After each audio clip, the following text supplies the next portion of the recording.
Good evening. Welcome back to my YouTube channel history point. अभी हम लोग जो भी प्रैक्टिस सेट लेके आ रहे हैं उसमें आप लोग देखेंगे कि केवल एंशिएंट और मॉडर्न के क्वेश्चन है, मेडिवल के नहीं है। ठीक है, क्योंकि मेडिवल वाला टॉपिक मुझे थोड़ा छोटा लगता है और वो जल्दी कवर हो जाएगा। और एंशिएंट का बीच में हम लोग अपने टॉपिक में अपने प्रैक्टिस सेट में एंशिएंट को इंक्लूड नहीं किए थे, जिसकी वजह से ये वाला टॉपिक पीछे है और हम लोग ज़्यादा एंशिएंट के क्वेश्चन लेके चल रहे हैं। ठीक है, तो जब मुझे ऐसा लगेगा कि एंशिएंट भी अब कवर हो चुका है तब हम लोग मेडिवल के भी क्वेश्चन इसमें ऐड करना शुरू कर देंगे। ठीक है, तो आज का जो हम लोगों का पहला प्रश्न है कि द्वितीय जैन महासभा कब आयोजित की गई थी। तो जो द्वितीय महासभा है, जैन महासभा है, वो आपकी 512 से 513 ईस्वी के बीच में आयोजित की गई थी। कहाँ पर? बल्लभी, गुजरात में, क्षमा श्रमण के नेतृत्व में। ठीक है, अब प्रथम कब आयोजित हुई थी? तो प्रथम जो है 300 ईसा पूर्व में चंद्रगुप्त मौर्य के समय जो है स्थूल भद्र के नेतृत्व में आयोजित हुई थी और पाटलिपुत्र में आयोजित हुई थी। ठीक है, और यहीं पर आप देखेंगे कि जैन धर्म का दो भागों में विभाजन हो जाता है स्पष्ट रूप से, श्वेतांबर और दिगंबर। श्वेतांबर के स्थूल भद्र हैं प्रमुख आचार्य और दिगंबर के भद्रबाहु हैं। आप लोग देखेंगे कि भद्रबाहु ने कल्पसूत्र नामक एक रचना भी की है। ठीक है, जो संस्कृत में लिखी गई है, और भद्रबाहु ही चंद्रगुप्त मौर्य का गुरु था। ठीक है, तो प्रथम जैन संगीति आपके 300 ईसा पूर्व में चंद्रगुप्त मौर्य के समय में पाटलिपुत्र में, और द्वितीय बौद्ध संगीति आपके 512-13 में बल्लभी में, क्षमा श्रमण के नेतृत्व में। ठीक है, अगला प्रश्न है द्वितीय जैन महासभा में धर्म ग्रंथों को अंतिम रूप से निम्नलिखित में से किस भाषा में लिपिबद्ध किया गया था? तो अर्धमागधी भाषा में लिपिबद्ध किया गया था। ठीक है, अगला प्रश्न है बंगाल विभाजन एक निर्मम भूल है, किसने कहा था? तो आप लोग देखेंगे कि बंगाल के विभाजन से संबंधित कथनों में बस सुरेंद्र नाथ बनर्जी और गोपाल कृष्ण गोखले संबंधित है। सुरेंद्र नाथ बनर्जी ने कहा था कि बंगाल विभाजन एक वज्रपात है और गोपाल कृष्ण गोखले ने इसको निर्मम भूल बताई थी। अब जान जाइए कि 19 जुलाई 1905 को ये पारित कर दिया गया कि बंगाल का विभाजन होगा पूर्वी बंगाल में और बंगाल में। ठीक है, आपका जो पूर्वी बंगाल होगा उसमें असम के साथ साथ सिलहट को भी शामिल कर लिया जाएगा। ठीक, और बंगाल में आपके बाकी जो स्टेट थे वो रहेंगे। ठीक है, जैसे बिहार और उड़ीसा, ये सब बंगाल के ही हिस्से में रहेंगे। ठीक है, तो इसका जो करेक्ट आंसर है वो क्या होगा? गोपाल कृष्ण गोखले। पांडिचेरी में उर्विले आश्रम की स्थापना किसने की थी? तो आप लोग देखेंगे कि जब अलीपुर षड्यंत्र केस जो 1908 में, जिसको मणिकल्ला षड्यंत्र केस भी कहते हैं, जब उससे बच गए अरविंद घोष, तो इन्होंने अपना मार्ग अलग कर लिया और अध्यात्म की ओर चले गए और पांडिचेरी में उर्विले आश्रम की क्या की? इन्होंने स्थापना की। ठीक है, अगला प्रश्न है प्रथम जैन तीर्थंकर ऋषभ देव के पुत्र का नाम क्या था? तो उनके पुत्र का नाम गोमतेश्वर था। आप लोग देखेंगे कि श्रवण बेलगोला जो कि आज के कर्नाटक में पड़ता है, वहां पर गोमतेश्वर की 57 फीट ऊंची प्रतिमा भी स्थापित करवाई गई थी उस समय गंग राजाओं के द्वारा। ठीक है, 8वीं-9वीं शताब्दी में। अगला प्रश्न है ब्रिटिश भारत में रेलवे की उपयोगिता पर टिप्पणी करते हुए यह किसने कहा कि ब्रिटिश भारत में रेलवे की कोई उपयोगिता नहीं, या दूसरे की पत्नी को अलंकृत करने जैसा है? तो ये कथन आपके बाल गंगाधर तिलक के। ठीक है, अगले प्रश्न पे चलते हैं। निम्नलिखित में से किसने बड़ी बुद्धिमानी के साथ अलीपुर षड्यंत्र केस में अरविंद घोष का बचाव किया था? तो अरविंद घोष का बचाव करने वाले जो उस समय वकील थे वो आपके चित्तरंजन दास थे। ठीक है, अगले प्रश्न पे चलते हैं। कांग्रेस सवर्ण हिंदुओं की फांसीवादी कांग्रेस है, यह कथन किसका है? तो आप देखेंगे कि ये कथन जो है मोहम्मद अली जिन्ना के द्वारा कहे गए हैं। ठीक है, अगला प्रश्न है भारत की प्राचीन कला परंपराओं को पुनर्जीवित करने के लिए Indian society of oriental art की स्थापना किसने की थी? तो अवनींद्र नाथ टैगोर के द्वारा यह स्थापना की गई। अवनींद्र नाथ टैगोर ने सबसे पहले भारत माता का चित्र बनाया था। ठीक है, और नंदलाल बोस जो है इनकी इस सोसाइटी से छात्रवृत्ति पाने वाले पहले छात्र थे। ठीक है, अगले प्रश्न पे चलते हैं। किस गवर्नर जनरल के कार्यकाल में रेलवे का सरकारीकरण हो गया? तो आप देखेंगे कि रेलवे लाइन सबसे पहले जो रेल चली वो लाला डलहौजी के समय में चली, ठीक है, 1853 में। उसके बाद इसका सर्वाधिक विस्तार हुआ कर्जन के समय में, लेकिन इसका जो सरकारीकरण हुआ वो लॉर्ड मेयो के समय में हुआ, ठीक है। और अब लॉर्ड मेयो के समय ही आर्थिक विकेंद्रीकरण की नीति को भी अपनाया गया था, जो आगे चल के रिपन के समय में स्थानीय स्वशासन के रूप में देखने को मिलता है, ठीक है। किसने कहा था आलोचना और स्वतंत्र चिंतन एक क्रांतिकारी की दो विशेषताएं हैं? तो ये बात कही है भगत सिंह ने। इसके अलावा जो आपको ऑप्शन में दिख रहे हैं भगवती चरण वोहरा, इन्होंने फिलोसफी ऑफ बॉम्ब लिखी है, ठीक है।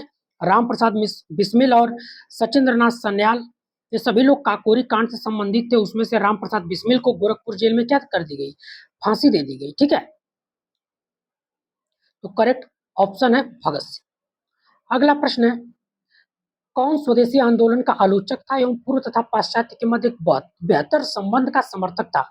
तो ये बात करते हैं रविंद्रनाथ टैगोर। वो स्वदेशी आंदोलन में बहिष्कार के खिलाफ थे, ठीक है। तो ये रविंद्रनाथ टैगोर के विचार थे। हालांकि उन्होंने राखी दिवस के रूप में मनाए जाने का आह्वान किया था विभाजन की तारीख को, लेकिन ये जो है स्वदेशी आंदोलन के क्या थे, खिलाफ थे। अगला प्रश्न है, किसने कहा भारतीय राष्ट्रीय कांग्रेस के सम्मेलनों को शिक्षित भारतीयों का वार्षिक राष्ट्रीय मेला कहा था, ठीक है। तो बाल गंगाधर तिलक के द्वारा जो है, सॉरी, लाला लाजपत राय के द्वारा जो है शिक्षित भारतीयों का वार्षिक राष्ट्रीय मेला कहा गया किसको, कांग्रेस के सम्मेलनों, ठीक है। इसके अलावा जो बाकी ऑप्शन थे उसको देख लेते हैं, ठीक है।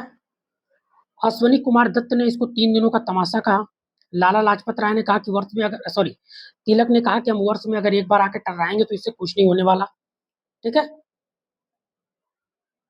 और इसको एक तो उन्होंने बोला कि जो भारतीय राष्ट्रीय कांग्रेस का अधिवेशन है, तिलक नहीं बोला था, एक तरह से वेकेशन मनाने के लिए उपयुक्त दिखाई पड़ते हैं, ठीक है। ऐसा कुछ इनका एक कथन है, मुझे डिट्टो याद नहीं आ रहा, ठीक है। तो चलते हैं अगले प्रश्न पे। किस शासक के शासन काल में पाटलिपुत्र में जैन धर्म के उपदेशों के संकलन हेतु एक महासभा का आयोजन किया था? वो मिसप्रिंट हो गया, ठीक है। तो चंद्रगुप्त मौर्य के समय में प्रथम जैन संगीत का आयोजन होता है, जिसकी अध्यक्षता स्थूलभद्र के द्वारा की जाती है। और इसी में आप लोग देखेंगे कि जैन संप्रदाय दो भागों में, श्वेतांबर स्थूलभद्र के नेतृत्व में और दिगंबर भद्रबाहु के नेतृत्व में विभाजित हो जाता है। और इसी में जो प्राचीन 14 पूर्व थे, ठीक है, उनको 12 अंगों में संकलित किया जाता है, ठीक है। किसके द्वारा, स्थूलभद्र के द्वारा। अब यहाँ पे आप जान लीजिए कि भद्रबाहु ने कल्पसूत्र की रचना की संस्कृत में, जो कि चंद्रगुप्त मौर्य का गुरु था, ठीक है। एक महत्वपूर्ण पुस्तक है जैन धर्म के जानने के स्रोत के रूप में, ठीक है। अगले प्रश्न पे चलते हैं कि जैन आचार्य ने महासभा का बहिष्कार किया था? तो भद्रबाहु ने जो है महासभा का बहिष्कार किया था, ठीक है। अब क्यों बहिष्कार हुआ था? क्योंकि कुछ समय के लिए साउथ चला गया और ये लोग क्या किए कि कपड़ा पहनने लगे, दिगंबर से श्वेतांबर बन गया, ठीक है। तो केवल रहन सहन को लेकर इनमें क्या हो गया था, विभाजन हो गया था, ठीक। अगला प्रश्न है, त्रिशष्टि सलाकापुर चरित्रम, ठीक है, की रचना किसने की थी? तो इसकी रचना जो है हेमचंद्र सूरी ने की थी। इसी के परिशिष्ट को परिशिष्टिन पर्व भी कहते हैं, और उसकी भी रचना किसने की है, हेमचंद्र सूरी ने की, ठीक है। अगला प्रश्न है, पाटलिपुत्र में आयोजित 300 ईसा पूर्व में जैन संगीत में जैन धर्म कितने संप्रदाय में बट गया? तो कितने में बट गया, 2 संप्रदायों में बटा, श्वेतांबर और दिगंबर, ठीक है। अगला प्रश्न है, सलाका पुरुष अवधारणा निम्न में से किससे संबद्ध है? तो 63 सलाका पुरुष हुए, हेमचंद्र की पुस्तक में उसका जिक्र है, और वो किससे संबंधित है, जैन धर्म से। अगला प्रश्न है, कौन से जैन कवि ने 7वीं सदी में पयुम चरयू की रचना अपभ्रंश में की? तो जब अपभ्रंश की बात आएगी तो रचना किसने की, स्वयंभू ने की, ठीक है। अगला प्रश्न है, उदारवादियों के बारे में किसने कहा कि 20 वर्षों तक रियायतों तथा दुख दूर करने के लिए असफल संघर्ष करने के बाद इन्हें रोटी के बदले पत्थर ही प्राप्त हुआ? तो लाजपत राय के द्वारा उदारवादियों के बारे में एक कथन कहा गया है। अगला प्रश्न है, महावीर स्वामी द्वारा दिए गए सिद्धांत 14 प्राचीन ग्रंथों में संकलित है। इस ग्रंथों को क्या कहा जाता है? तो उनको पूर्व कहा जाता है, जैसे कि मैंने आपको पहले ही बताया। बाकी जो ऑप्शन में आपको पौंचर्यु दिख रहा है, ये स्वयंभू की रचना है और ये राम कथा का जैन रूपांतरण है, ठीक है। अपभ्रंश भाषा में लिखी गई है। कल्पसूत्र संस्कृत में लिखी गई है और ये भद्रबाहु की रचना है, ठीक है, जो कि चंद्रगुप्त मौर्य के गुरु थे। अगला प्रश्न है, ब्रिटिश समिति आधा हिंदी इंग्लिश में हो गया, ठीक है। British committee of Indian national Congress की स्थापना किसकी अध्यक्षता में हुई थी? तो विलियम डिग्बी इसके अध्यक्ष थे, ठीक है। बाद में चल के वेडनबर्न इसके अध्यक्ष बनते हैं और डिग्बी इसके सचिव बनते हैं। इसकी स्थापना 1889 में होती है और इसके संस्थापक सदस्य अध्यक्ष जो है उस समय डिग्बी रहते हैं। बाद में हालांकि ये सचिव बनते हैं और वेडनबर्न क्या बनते हैं? इसके अध्यक्ष बनते हैं। और इन्हीं के सहयोग से दादा भाई नौरोजी के द्वारा 1890 में ईस्ट इंडिया नामक पत्र निकाला जाता है, ठीक है। अगला प्रश्न है, भारतीय व्यय की समीक्षा के लिए किस आयोग की स्थापना की गई थी? तो वेलवई आयोग की स्थापना की गई थी, ठीक है। आपका जो रिचर्ड स्ट्रेची आयोग दिख रहा है, ये अकाल से संबंधित आयोग है। हंटर आयोग 2 आए हैं, एक 1882 में प्राथमिक शिक्षा से विलियम हंटर की अध्यक्षता में, जिन्होंने इंडियन मुस्लिम पुस्तक लिखी। दूसरा आया है 1919 में, जलियांवाला बाग 13 अप्रैल 1919 में जो हत्याकांड हुआ उसकी जांच करने की, ठीक है। आपका जो उड़ेड आयोग है, ये भी अकाल आयोग है, जो 1943-44 में आ रहा है, ठीक है। अगले प्रश्न पे चलते हैं, चंद्रगुप्त मौर्य के गुरु कौन थे? तो उसके गुरु भद्रबाहु थे, मैंने आपको पहले बता दिया, ठीक है। स्थूलभद्र ने जैन धर्म के प्रधान भाग 14 पुरों का कितने अंगों में संपादन किया? तो मैंने आपको बताया, प्रथम जन संगीति में 12 अंगों में इसका क्या किया गया था? संपादन। अगला प्रश्न है, अरविंद घोष ने किसके, ये आग्रह हो गया है, आग्रह होना चाहिए, ठीक है, किसके आग्रह पर न्यू लैम्प्स फॉर ओल्ड नामक लेख श्रृंखला का प्रकाशन किया था? तो केजी देश पांडे, ठीक है, मिसप्रिंट है, ठीक है, केजी देश पांडे के कहने पर उन्होंने ऐसा किया था, ठीक है। अगला प्रश्न है, जैन तीर्थंकरों विशेष रूप से महावीर स्वामी के जीवन और सिद्धांतों का उल्लेख किसमें मिलता है? तो भगवती सूत्र में मिलता है, ठीक है। प्राकृतिक भाषा में राम कथा का जैन रूपांतरण निम्न में से किसने किया? ठीक है, प्राकृतिक भाषा में जब पूछा जाएगा तो विमल सूरी ने किया, ठीक है।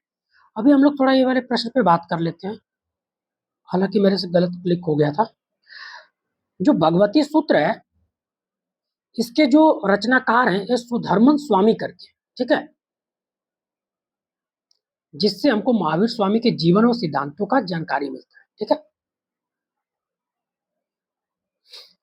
किस शासक या मंत्री ने 983 ईस्वी में गोमतेश्वर की 57 फीट ऊंची विशाल प्रतिमा का निर्माण करवाया? तो चामुंड राय ने करवाया, ठीक है, जो कि गंग वंश के शासकों का क्या था? मंत्री था। और ये जो गोमतेश्वर है वो ऋषभ देव के क्या है? पुत्र है, ठीक है। अगला प्रश्न है, असम बंगाल से विभाजित कब हुआ था? तो असम आपके बंगाल से 1874 में विभाजित हो गया था, जिसको वापस से मिला दिया गया था कब? जब बंगाल विभाजन हुआ, पुनः जो है इसको जब दिल्ली दरबार में रद्द कर दिया गया बंगाल विभाजन, तो वापस इसको अपनी स्थिति में लाया गया, ठीक है। तो 1874 होगा। तो आज हम लोगों ने परीक्षा की दृष्टि से महत्वपूर्ण 30 प्रश्नों को देखा, ठीक है।